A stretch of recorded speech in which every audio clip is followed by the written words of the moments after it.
Hello and welcome to another chapter reading for Itsy Bitsy Book Bits. Today I'm going to read Tompkins School for the Extraordinary Talented Book 1 by Tabby Slick.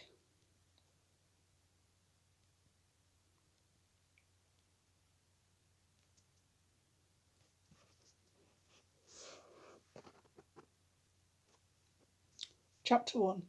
Oklahoma is the place to be.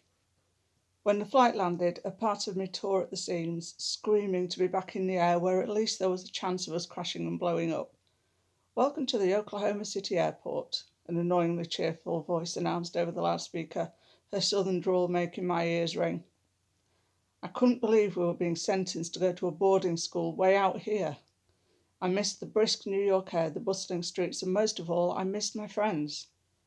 I got off the plane. It would mean goodbye to everything I knew and loved. Goodbye drama team and 4 productions. Hello 4-H. What made it worse was that I'd been elected to be president of the drama team at my old school. Due to the upcoming deportation of my entire existence from everything I knew and loved, I had to decline. "This is all your fault," whispered twin brother Kane, who sat next to me. He appeared to be enthralled in some book. "What was that, Izzy?" he asked, pulling an earbud out. Pursing my lips, I let out an irritated sigh. "You heard me." Rolling his eyes, he tucked the book he was reading into his rucksack. "Sure, blame me."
Kane clarified. "Am I disappointed he kicked us out? Sure. Does that mean I regret putting him in his place?" He cocked an eyebrow, a smirk spreading across his face. "It was epic," I chuckled. "Hell yeah." He scanned the emptying aisle and motioned for me to follow. "Ugh," I groaned, grabbing my shoulder bag from the floor. "I don't want to step foot in Oklahoma. There's going to be nothing to do. The school probably doesn't even have a drama team." "You complain too much," he replied as we made our way out of the smallest airport I had visited in my life. "You know who's picking us up?" I asked, wiping away the sweat that had started to bead across my forehead as we stood in the heat. I was sure my makeup would melt right off my face. "All I got was a name." "Geez, how can it be this hot?" Kane took the words right from me. The sound of a car door slamming got our attention. A man hopped out of an old school cop car, and the few people that were leaving the arrival gate. Making his way around the vehicle, he reached through the open passenger seat window and pulled out a piece of paper with the word Torvik Twins written on it. "The guy picking us up is a cop?" I asked skeptically. "Apparently," Kane shrugged. The cop caught us staring at him and made his way over. You all must be Varin's kids. A wide smile spread across his face, crinkling the lines at the corner of his eyes. The name's Shane Walker. It's good to meet you. Sounds like a name from Bonanza. Kane grinned, shaking the man's hand. Kane, I scolded. Shane let out a loud chuckle. Hi, you're lucky that's my favourite show. The cop shook his head, smiling ear to ear. Come on, kids. I was still glaring at Kane when the cop motioned for us to get in the car. What? Kane mouthed innocently as we piled into the back seat. Unbelievable, I shook my head as I pulled the seatbelt securely into place. Without another word, Shane flipped the radio onto some honky-tonk station and sped off, leaving the airport behind us. So, how do you know our dad? I asked, trying to make awkward small talk to distract me from the fields of wild grass and cows that flew by my window. Apparently, Shane didn't honour this method. It didn't look like there was much else to do out here. Shane cleared his throat, eyeing us through the rear-view window. Neither of us had been allowed to sit in the front seat, even though I had called shotgun. Apparently Shane didn't honour this method. Varin never mentioned me. Shane chuckled. That figures. Your mum and me met at the school. Then your father transferred in and she... Wait, our parents went to the same school? Kane tilted his head. We were both wondering the same thing. Neither of us remembered our parents mentioning they'd gone to high school. The one and only, Shane replied. It's about a 20-minute drive for where we're headed. And where's that? I asked. You'll be staying with me and the family tonight, then my son will drive you to the school tomorrow. I nodded, getting the feeling that there was something Shane wasn't telling us. I tried to shake it off, focusing on the endless nothingness that surrounded the highway. It took us forever to get to the next town, if it could even be called that. It had only one red light. I was sure the entire town could fit into a single block in New York. When we got to the exact part of the middle of nowhere where the cop lived, it was nearly dinner time. After passing the 100th deserted ranch, Shane took a sudden turn onto a gravel road.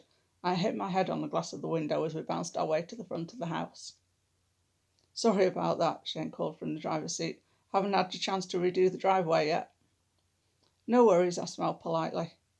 Hopping out of the car, we grabbed our bags before entering the tiny home. Kane's eyes widened when we stepped into the entryway. Chickens were the only things that welcomed us. They were everywhere.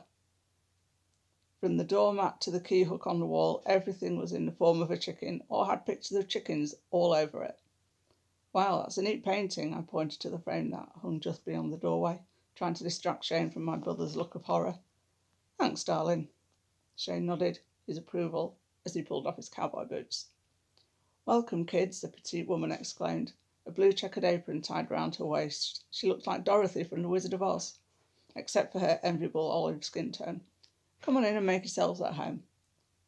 Is that catfish I'm smelling? Shane asked, giving his wife a peck on the cheek. Have you kids ever had catfish before? Not that I recall, I said, catching Kane's sceptical glance. That's a shame.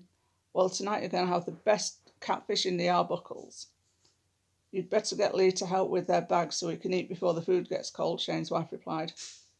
Oh, yeah, Shane quickly disappeared up the stairs, taking them two at a time. You must be Azara and Kane, right? The woman asked. Yes, Kane and I replied in unison. Twins, her, she chuckled. Azara's such an unusual name. It's beautiful. Thank you. You can call me Izzy. Everyone does, I smiled. And thank you so much for having us, Mr. Walker. You have a beautiful home, I gestured to the decor. Please call me Sarah, and that's very sweet of you. Although you can thank Shane for the chickens. When you say you like them once, that's all you get. The room filled with the delightful sound of Sarah's laughter. She had one of those contagious laughs she couldn't help but love. Did you see that touchdown? Sarah's son walked down the stairs, his muscular frame making Shane look tiny in comparison. Yeah, I saw it, Shane replied. But you should be packing, not watching college football. Just wait until October, then it's NBA all day. Shane rolled his eyes. Kids, meet our son Lee, he motioned to the tall boy named Man who stood next to him. Lee, help them with the bags. Dinner will be ready soon. I wasn't sure when Sarah and Shane had left the room or how much time had passed. All I could do was stare at Lee's veins that snaked their way up his arms. When our eyes met, my mouth fell open. Long, deep-set hazel eyes mixed with caramel twinkled back at me. Hey guys, Lee flashed a brilliant smile, symmetrical in every way. How was that even possible? There were very few guys I found attractive, but I would never have called them beautiful. But that's exactly what Lee was. My brother's conspicuous cough jolted me back to reality. "I'm Kane," they fist bumped before Lee grabbed one of our nearby bags. Kane gave me a weird look when Lee turned his back. Shaking my head, I waved his curiosity off. "Let's get you guys settled then." The mere sound of Lee's voice sent butterflies in my stomach soaring. I was speechless. "And this is my sis, Izzy," Kane mentioned to me when I caught his glance. I could tell he was irritated by my awkward silence.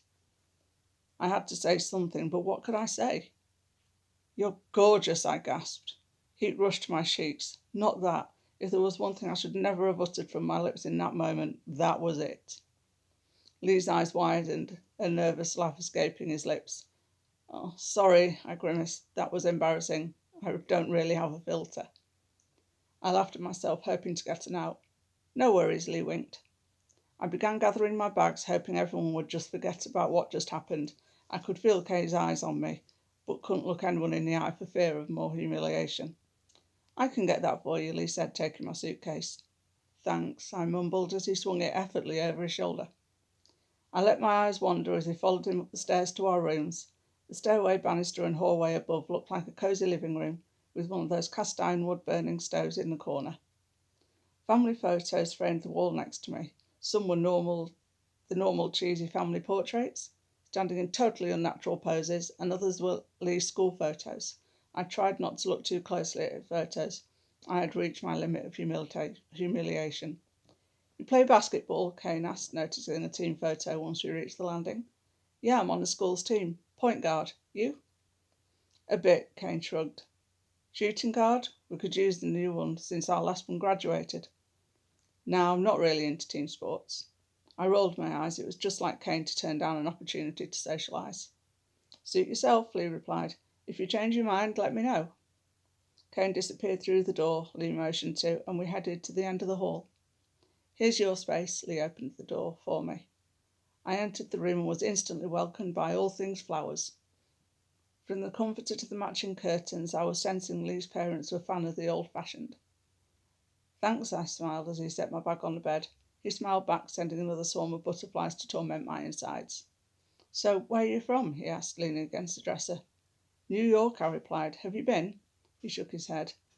"So what's the school like?" I asked, curious. I'd only read what was in the pamphlet. Lee shrugged, crossing his arms. I couldn't help sneaking another glance at how toned they were. "Not much to say. Teachers are decent. Campus is nice. Your dad said it wasn't far from here." "About 20 minutes. I'll finally be able to get to show off my new truck," Lee grinned. "Really?" I cocked my eyebrow. "She's a beauty, you'll see," he winked. I blushed. "What brings you to Tompkins Academy?"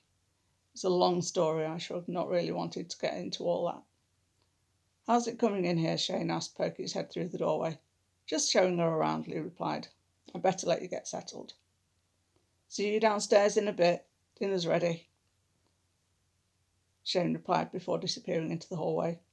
Once they disappeared, I sniffed my armpits, hoping they weren't too bad. Smearing deodorant on it and a fresh pair of clothes, I glanced at my reflection in the mirror. I grimaced at the giant bags under my eyes. I hadn't been sleeping well the last few weeks. I'd been waking up in night sweats. The doctor reassured me that nothing was wrong, but had given me some sleeping pills just in case. Dabbing a fresh coating of concealer on, I made my way to dinner. When I entered the dining room, Lee was helping his mum set the table. "Can I help with anything?" I asked, hoping to get another glance at Lee's dazzling smile. He didn't disappoint. "No, I've got it, thanks," he winked before heading back into the kitchen. Kane made his way into the room, and I was relieved he hadn't witnessed Lee wink at me. He would have given me a hard time for it, for sure. "Where's everyone?" he asked. "Lee and his mum are in the kitchen," I replied. "I haven't seen Shane." We stood in silence, not knowing if we should sit down or not. The TV was on in the corner, donning ancient bunny ears. The programme changed to the evening news, and the sign behind the reporter caught my attention. "It's been 10 days since the disappearance of Anthony Moretti," the reporter announced. Moretti had been attending summer classes here at Tompkins Academy until last week. The school has yet to comment on the matter, but lead investigators say it's most likely another runaway. Another runaway, I wondered. Kane and I shared a glance. From the worry in his expression, I could tell he was thinking the same thing. We don't need to hear all that now, do we? I jumped at the sound of Shane's voice as he entered the dining room. He grabbed the remote and switched off the TV, turning on the radio instead. Ah, Rascal Flats. Everybody likes them, he smiled triumphantly, as if he had found some common ground. At least this isn't his usual Buck Owens, Lee said. Both Lee and Sarah were carrying huge dishes of food. Buck Owens ain't so bad, Shane protested. Whatever you say, Lee laughed. Let's eat, Sarah gestured for us to take a seat. Boy, I am starving, Shane chuckled, dishing a huge portion of catfish onto his plate. So what's all that about the missing student at school? I asked in an attempt to make small talk, while tasting the sweetest corn I ever have in my life. Everyone at the table, save for Kane, froze. Kane's foot scraping against his plate echoed in the silence. Sarah's eyes bugged out, and I was starting to get the feeling like they didn't like talking about the school. Lee looked down at his plate, not making eye contact. Yeah, it's a darn shame, Shane broke the silence, taking a bite of his fish. The kid must have been homesick. I spoke to Detective Adams, and he says he's checking with his parents up in Nebraska. He'll be fine. He patted his wife's hand. Sarah seemed to relax. I sure hope he gets back home safe. I just don't know why he would run away and not tell anyone. He's just a kid. He shouldn't be travelling by himself. Sarah shook her head. The concern in her eyes seemed sincere, and I felt awful for bringing it up. I'm sorry, I offered, hoping I hadn't ruined dinner. It's okay, Shane smiled, shoveling more food in. Sarah, this catfish is your best yet. Oh, good, Sarah's shoulders relaxed as the conversation changed. I tried to keep up, but I couldn't stop thinking about the missing student and the reporter's emphasis on runaways. How many students had run away from that school? And why would Shane, a cop, be avoiding the subject if it was really just a runaway? There were a million questions running around my head, but one that kept popping up made me feel sick. What kind of school had our dad shipped us off to? Thank you for watching, and if you enjoyed the reading of this chapter, go check out the book. Thanks very much.